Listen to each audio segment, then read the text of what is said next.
Hi everyone. Today I'm talking with Peter Rentoulis, and he is running in the SA election in the seat of Taylor for One Nation. So I'll let him give a brief introduction and then we'll have a chat. Hi, Peter. Hey Lisa, how you going? Good. Excellent. Okay, just by way of introduction, I'm Peter Rentoulis. I'm running for One Nation in the electorate of Taylor. I'm 41 years of age. I'm married to my wife Sinette. We have a 2-year-old daughter, and I'm hoping to have some more children. Obviously, children are absolute joy and a blessing. Um, I'm from the seat that I represent. I've lived in here in this seat my entire life. I was brought up, well, I was born in Elizabeth at the Lyme McEwen Hospital, which is the case with many people in this area. I was brought up on a farm here at Waterloo Corner, a 5-acre farm, um, right at the beginning of the Northern Expressway. So our property was compulsorily acquired by the federal government, I believe, in 2008, 2009. And you can still see the remnants of my parents' property on the perimeter of the property. You can see olives right around there. So we had olives on there, but predominantly we had um, glass houses, plastic houses, and we grew vegetables. So as a young person, I worked on the farm helping mum and dad pick vegetables, beans, tomatoes, eggplants. And then at the same time, obviously, I attended school. I went to Virginia Primary School. Um, uh, Finished high school at the end of year 12, went to Xavier College in Gawler. And then went to university, studied a law degree and an international studies degree. And today I am a lawyer. I uh, specialize or primarily work in the areas of family law and wills and estates. However, having said that, in the early days of my career, and I've been now practicing as a lawyer for the last 10 years or thereabouts, it's about 11, 12 years. In my early days, I did a lot of criminal law, and that was quite interesting. But yeah, these days it's predominantly wills and estates and family law. So grew up Waterloo Corner. Then from there we moved to Virginia. Again on the family farm, growing veggies.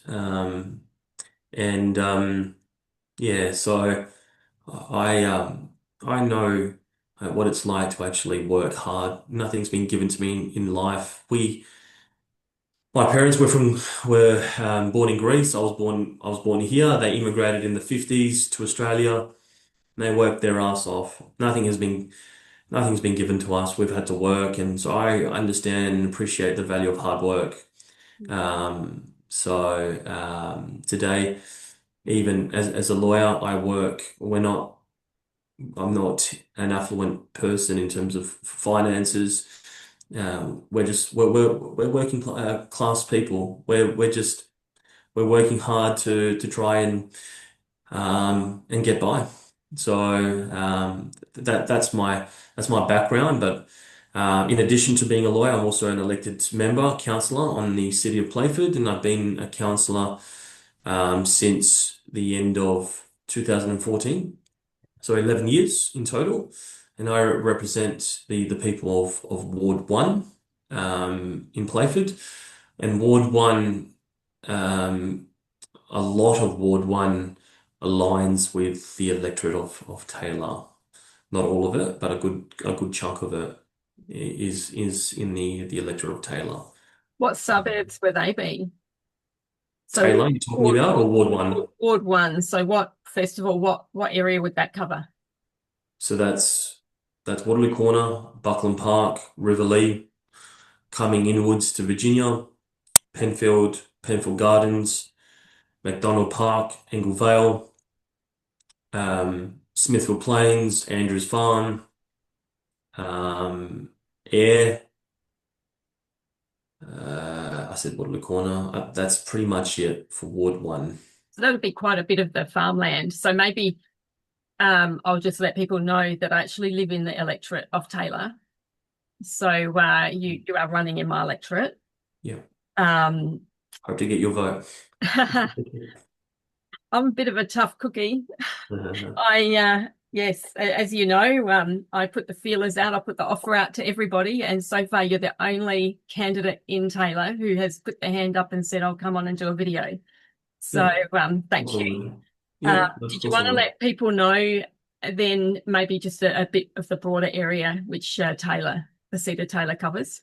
Yeah, so it's all of those suburbs I've mentioned. I'll just go through them very quickly again. So St Kilda, Buckland Park, Riverlea, fraction tiny amount of Port Gawler, and then as I said, coming in eastwards from the coast, going to Virginia to not Parafield, Penfield Gardens, Penfield, a small bit of Edinburgh, MacDonald Park, Angle Vale, a portion of Manapara West, Andrews Farm, Ayr. Smithfield Plains, Davern Park, a portion of that, and Edinburgh North. Um, so it's very big contrast. You've got the rural farming side to the west, out of Virginia and in those regions. And then as you head sort of eastwards, it becomes more densely populated. It's completely very different demographics. Yeah, You've got people in the electorate that are doing comparatively quite well financially, and then you've got people that are barely getting by and are struggling. So it's a big sort of distinction there. yeah. So what are you hearing then across the community and like what are the key things and taking into account that some Mhm. people were out there on farms and growing vegetables and not quite as busy Yeah, suburb wise, but then you've got other people who are living more in the denser community and the people that are doing it really tough. I mean, we have quite a few homeless people out here too that I've been noticing more and more, which is yeah. really sad. So what are the things that you're noticing are common themes through the community that people are struggling with? So it doesn't matter whether you're comparatively wealthier or not. Everyone's talking about cost of living. Everyone is saying that uh, to go to the supermarket to buy a grocery of food for the family is costing them at least $250, $300 minimum per week. And they're like, at the end of it, what have I actually purchased? That's minimum. Realistically, if you've got a family with children, we're talking $400 plus per week, right? So cost of living, being able to rent a place. I had a gentleman just yesterday that I met at Vigara Wines, right? We had an engagement there at Vigara Wines in Angle Vale. The man traveled there from Davern Park. This is a guy that's on a disability support pension. And he told me that half of his pension was going towards paying the rent each week, and that he was actually in a place that's not special at all, and that the landlords were potentially looking at having him removed so that they could up the rent. And someone like that, where do you go afterwards? Where do you go afterwards? There's no accommodation. There's no properties available to be rented.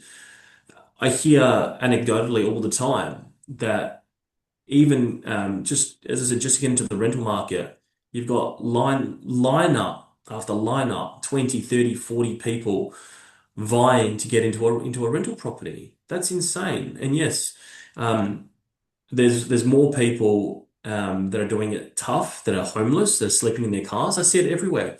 I see it when I go to the council chambers. There's a man there living in his car at the back with his dogs. I see it everywhere, right? I see it opposite the Ingala, opposite the old cinema there. There's a car park there, and you've got a lot of people there deliberately in caravans or cars because they can't get into the rental market. Forget about property. Honestly, everyone says this. There's no chance that their children are going to get into the property market unless they themselves are financially well off and they can assist their children. Forget about it. It's a mirage. It's it's something that 3, 4 years ago, even 3, 4 years ago, you thought, yeah, you start somewhere. You start in the property market, no matter where it was, just to get your foot in the door. Like I purchased my property, my first property. I've only got one property, but my first property was at Elizabeth North, right? I bought the block in 2013 for $70,000, thereabouts, just under.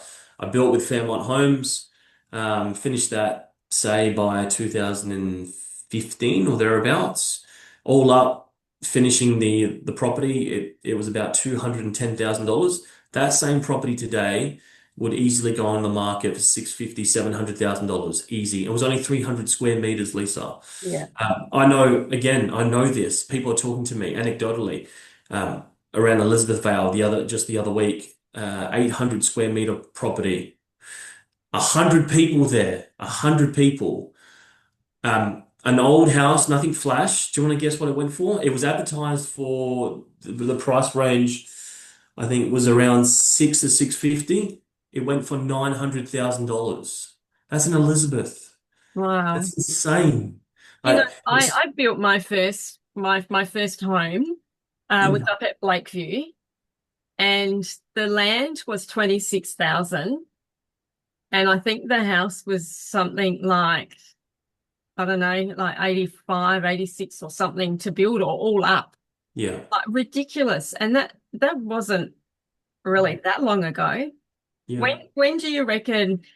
I was trying to think about how, when did all these property prices really explode? Was it around Skyrocket. COVID? Post-COVID, 100%. And again, I say this with a lot of confidence. The reason I say that is because a lot of my clients in family law, so I help people that are obviously going through separations. Yeah. A lot of people come to me and we'll discuss the asset pool, and I'll say everything has just skyrocketed post-COVID. Like in a lot of instances, 60 to 100% in the last 4 to 5 years, just exploded.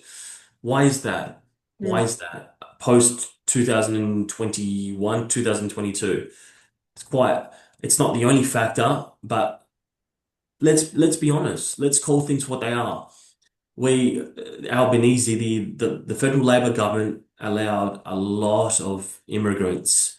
I think net it was 6 or 700,000 net the year after the COVID lockdowns. And I understand that we need immigration. I'm not against immigrants. I'm of Greek heritage. My parents were immigrants, but we look after Australians first. We look after people here in our backyard first. Okay.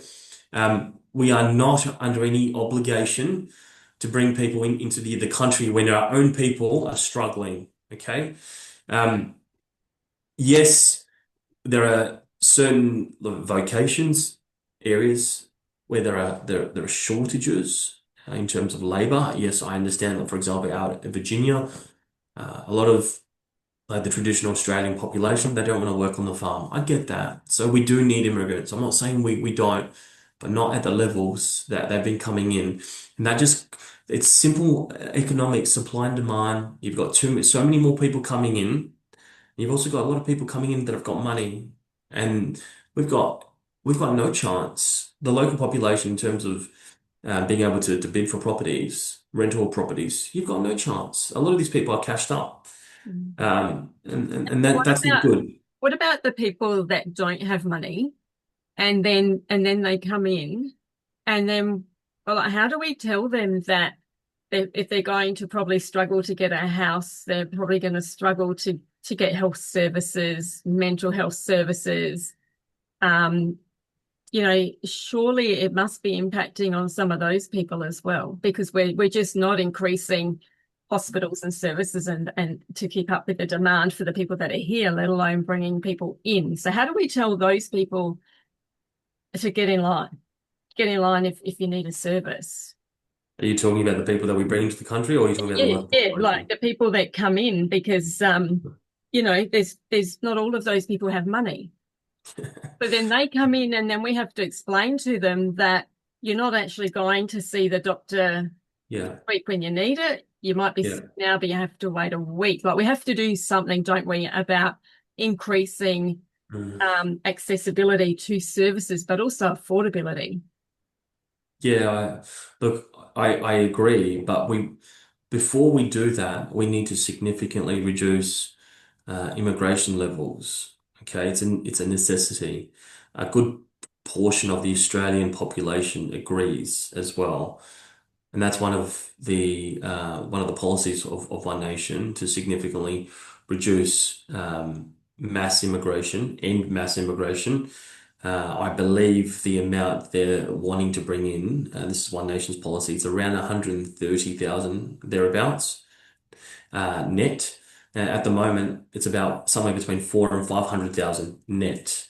Obviously, you have people leaving the country and then people coming into the country. I'm talking about the overall net number. It needs to come down significantly so that the system catches up Yeah. because it puts a lot of stress on infrastructure, on roads, on the health system, hospitals, on police. It's all connected, right? So people can say they can attack One Nation and say that they're focused heavily on immigration, right? We've got a number of other policies as well if people actually care to actually check the website and actually like do some research. But immigration is significant, and you can say that immigration is a federal issue and that it's got nothing to do with this upcoming state election. I disagree. The reason I disagree is because if you keep voting the way we keep voting or have voted in the past, right, and you give I mean, we can talk about the electorate of Taylor shortly, but if you give the Labor government a mandate and they win overwhelmingly, what do you think Albanese is going to say, or the Prime Minister in Canberra, looking down at South Australia? I'm doing everything fine. If people were unhappy about what I was doing in terms of immigration, South Australia would have voted differently. But if they overwhelmingly vote for Labor, what does that actually say? It says, I'm doing everything fine, and people are happy as things currently sit. So we need to send a message to not only the state Labor government, but to the federal Labor government.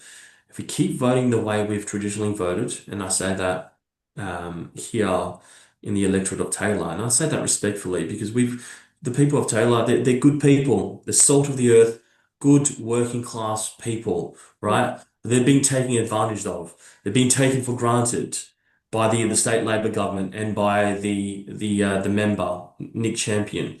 Um, it's been a safe Labor seat for too long, and because it's been a safe Labor seat, nothing needs to get done. You don't need to prioritise the people of Taylor. Why?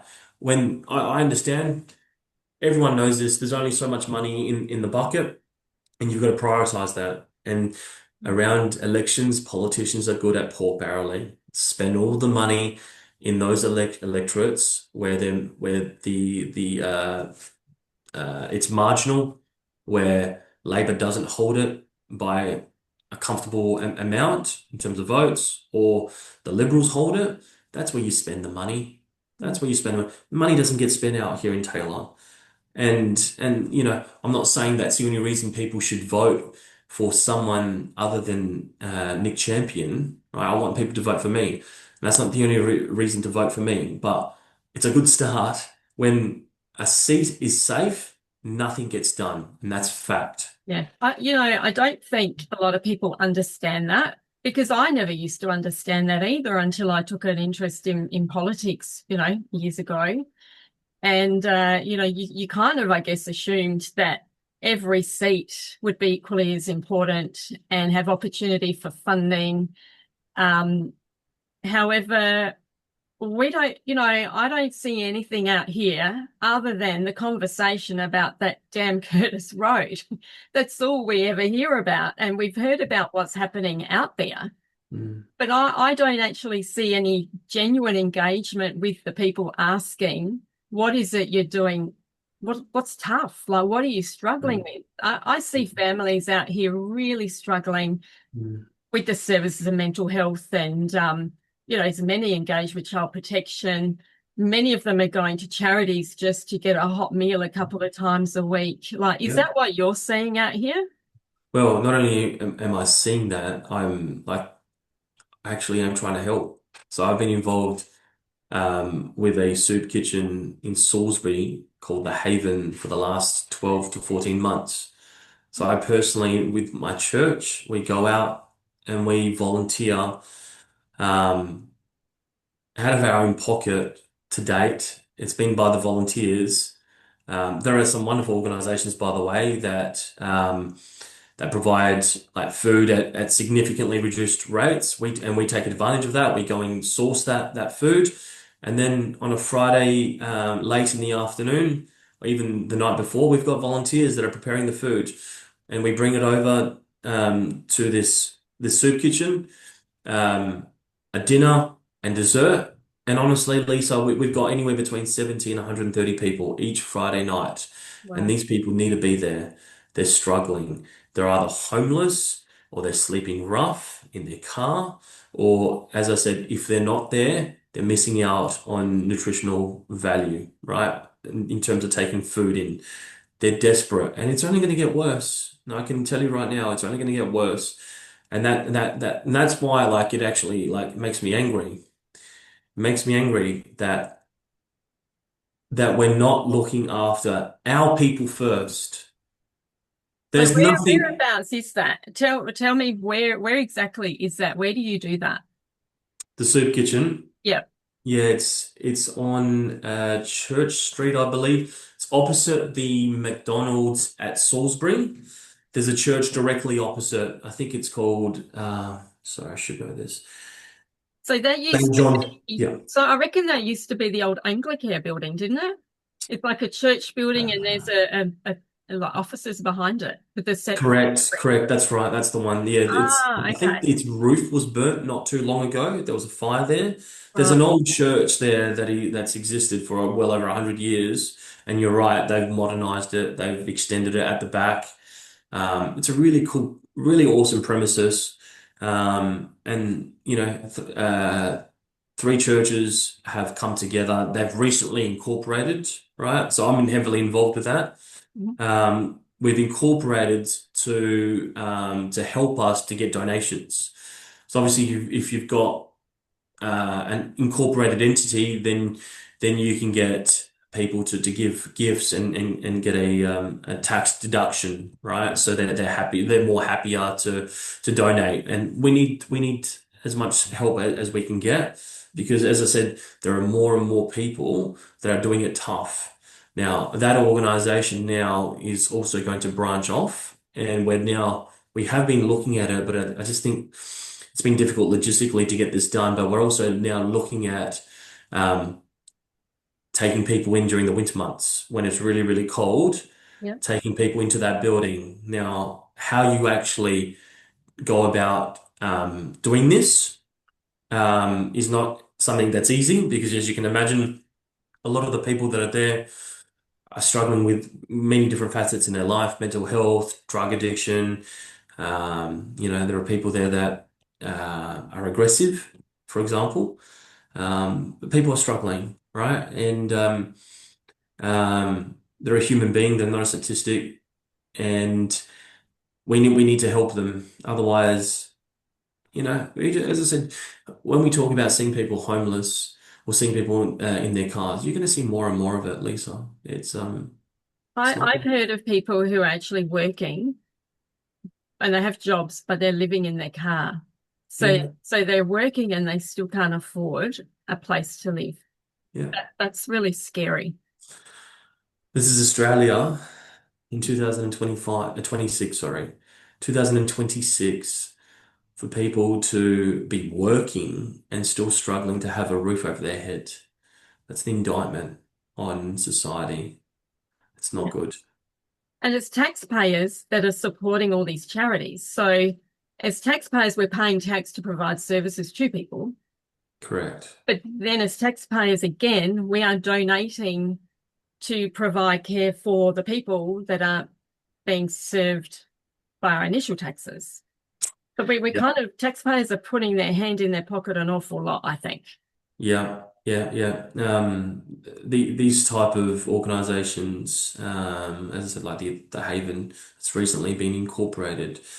They're run by volunteers, by churches, people that want to help their fellow man Mm. and woman. And there's a lot more that gets done there because they're not being paid to do it. We're not being paid to do this, and it's not. There's no financial benefit for us. It's a matter of wanting to help a fellow human. So um, the government, I think, is doing its bit to assist, but it can do more for certain. And um, yeah, it's something that the electorate of Taylor, I think, is going to see more of. You're going to see more and more people struggling, more and more people struggling just to survive. Times are really tough. We're in a very unique situation, I think, in history. It used to be that, I mean, you can try and make the argument that, 30, 40 years ago, for example, property prices were a lot lower. Yes, they were a lot lower. Yes, and our wages were lower as well. But that gap between, annual salary and property in terms of how much it is to get into the market, that gap has significantly widened, right? So you need a lot more money these days in order to be able to get one, to save for a deposit. How do you save for a 20% deposit these days, Lisa? Mm. When properties are $800,000 plus, how do you save $160,000 for your 20% plus stamp duty and the other costs? So say $200,000. How do you do that when you have to pay rent, food, and look after your family? It's impossible. And then the government says, all right, we'll help you. There's a certain number of people will assist. We'll give you. You can only save 5%, and we'll come up with the rest of the deposit. Okay, that artificially, in my opinion, inflates prices, right? Because again, more people vying for that. And sorry, that's my daughter screaming in the background. More people fighting for property, and it just artificially inflates the prices. And these people, young people, now are going to be in debt to their eyeballs for the next 30 years. Like, honestly, I shudder. Imagine having to have a $600,000 plus mortgage. And a lot of people have more than that. What do I like? A lot of people have $800,000 plus mortgages. If one person gets sick, falls ill, they're in trouble. Mhm. And how do our young people, I have young people and I hope I can keep them at home as long as possible so that they can save their money and not have to pay rent. But I saw something today on social media about our population and people not having so many kids. Well, it's not Yeah, surprising when nowadays people in their early 20s, if they are married, um, they can't afford to have kids because two people need to work just to pay the mortgage or try to yeah, pay the mortgage and cost of yeah, living. yeah. So how do we encourage people here to have children whilst half of them don't even get time to be in bed at the same time? Yeah. It's getting more and more Mm. impossible. Yeah, that's obviously a significant challenge. I think it would be nice. I think personally at the federal level, be great if we significantly reduce taxes. Well, I think we pay a huge amount of tax in this country. We pay too much tax. One of the policies, I believe, of One Nation at the federal level is a policy of income splitting. So you've got two people earning, say you've got someone earning a larger amount. One's earning $100,000 and the other is earning, say, $50,000. So collectively $150,000. Their policy is to divide that in two, so $75,000 each. And the effect of that is overall they pay less tax. So Okay. $75,000 each, whatever the taxable amount is, is less overall for the couple than one paying $100,000, who pays a lot more tax, Mhm. and the other paying $50,000. So that's just one example of what So one is does that offering. mean then that it stops the higher income earner from kind of going up to the next tax bracket? Is that how that works?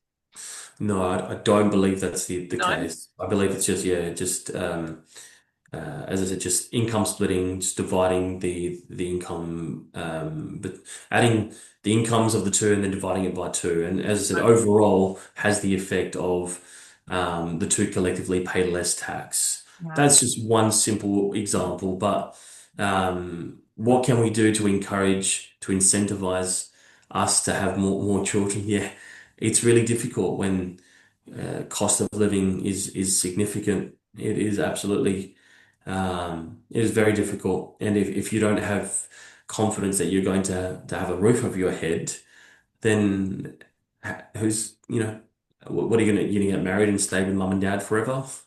A lot of people don't want to do that, but is that where we're now headed towards a society? I don't know. These are obviously really tough questions. I don't think we should be paying people to have children either. Yeah. Yeah. Um, but when you look at how much money taxpayers are investing in childcare centres, for example, and paying other people to care for Mm. kids, Yeah. uh, maybe there's something, not paying people to have children, but maybe there's something there that needs to be looked at so that do we enable a mum or a dad to stay home, maybe Yeah. even some of the week, and somehow there's some kind of, I don't know, compensation for those costs instead Yeah. of taxpayers spending so much on childcare rebates and things like that.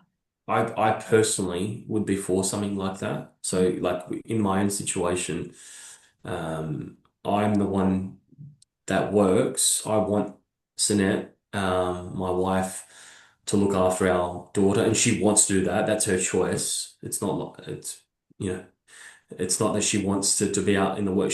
Like for her, she wants to look after our daughter, and yeah, I'm like, what's the point of sending our daughter to a childcare center, paying someone else to raise our child so that my wife can make some extra money, and maybe overall we're a little bit better off financially, but then our daughter is being raised by other people. I don't want to do that, and neither does my wife.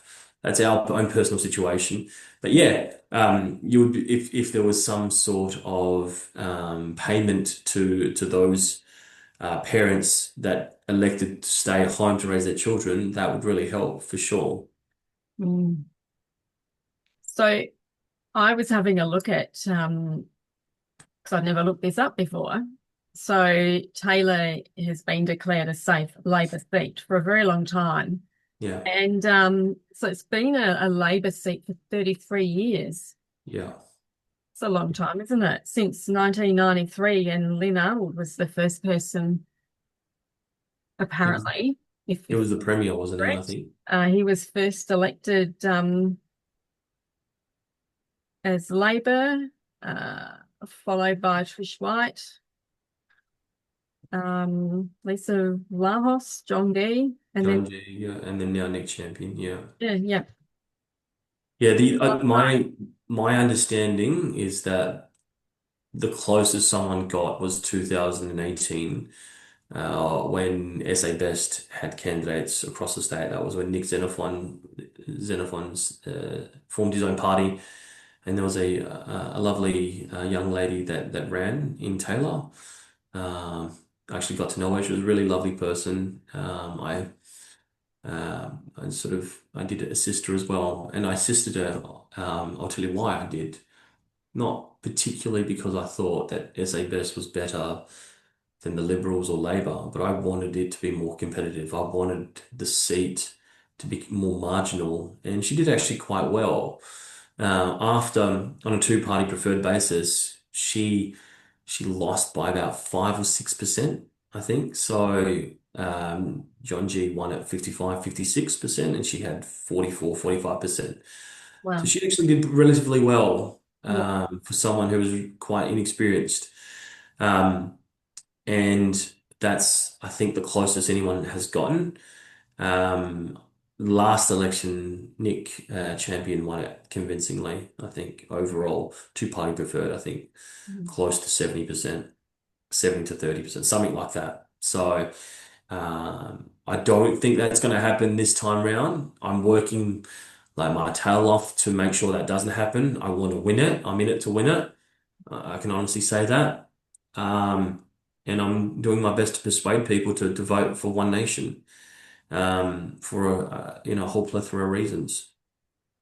I hear from a lot of people who know that I speak to a lot of MPs and candidates, and there's a lot of people saying to me, oh, what party should I vote for? I don't like this party. I like that party. Yeah, My advice to everybody is to meet the candidates who are running in their local electorate yeah, and actually speak to them. Reach out, make contact. If they won't contact you, well, for me, that's already a red cross.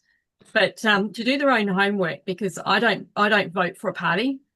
I'll vote for the person who I think is the best person to represent my community, not even just me. It's my yeah, people, my community. I've lived here forever too. Um, I'm worried about what's happening to my community. And then of course there's the Legislative Council. So I think people should be reaching out to those candidates as well and saying, if what are you going to do for me? If you want my vote, what are you going to do for me, my community, and see what they all have to say. Like, forget yeah. about the parties. Start looking at the people that are going to run in our community, like, so what are you going to do differently? Well, I'm going to engage with people. I'm going to go out and listen to people, right? I'm going to make it a point of difference, which is that I will go out and meet with the people. And that's what I've been doing with this election campaign. I've been going out and meeting with people, and I'm trying to get out to the entire electorate. And I'm not going to, honestly, Lisa, I'm not going to lie to people. I'm not going to make like lavish promises, other than I'm going to work my ass off to represent them and to fight for them. And that's all that I can do because for obvious reasons, One Nation doesn't have anyone at all in the lower house. For me to be able to really make significant inroads, we would have to form government. Um, having said that, you need someone who's going to represent the people, who's going to fight for them, and I'll do that. I undertake to do that. But let's look at this from a different perspective. Let's say I did win this seat of Taylor, a seat that's comfortably been a Labor seat, almost to them a blue ribbon seat, like something that they've always taken for granted. If I won that, what do you think they'll do in the next 4 years? They will throw the kitchen sink at it to get it back, which means that if the Labor government is in power and all the predictions are that they're going to win, get back into power and convincingly, they're then going to throw a lot of money at the seat of Taylor. And you know what? I welcome that We might because get we something. We might get deserve on the it. map. All of a sudden, all of a sudden you watch them care about it. Why? Because they want to win it back. Yeah. But if I won it, I would work my ass off to keep it by, as I said, engaging with people, going out to people, meeting with them regularly, doing my best. And at the moment, like I can't do it 24/7. I can't engage. The fact of the matter is that I need to work to provide for my family. So during the day, I need to work. I need to run a business to work to provide for my family. So I'm doing work before work, after work. This is I'm talking about on the campaign. So campaigning before and after work, and primarily on weekends. Whereas the incumbent, my competitor, Nick Champion, he obviously has the benefit of being able to work full time for his constituents. And if I became the MP, obviously that would change my full commitment my entire commitment would be to representing the people of Taylor and trying to get some really good things for them out here in this electorate. So you live here, you're like me, you've lived here all your life, and we're not friends. Like we know each other in passing. I knew that you're on the council only because I've seen you at council events and things. So do you believe living in the electorate is important? Because currently our current member doesn't live in the electorate. He drives home and goes back to North Adelaide or Adelaide, wherever it is. So how do you think it makes a difference that you actually live in our electorate if you are elected? 100%. I've been brought up in the electorate. I live in the electorate. I spend money in the electorate. I rub shoulders with people in the electorate. I I know the issues in the electorate firsthand because I live, work in the area, and being on council has given me a unique perspective in relation to some of those issues. And as I said at the outset, Ward 1 aligns probably 70 to 80% with the electorate of Taylor. So I know the people out here already, right? Whatever. Nick, he lives outside the electorate. That's his choice. I live here. I live here, and I'll represent the people here. I can relate to them because of that. Mhm. All right.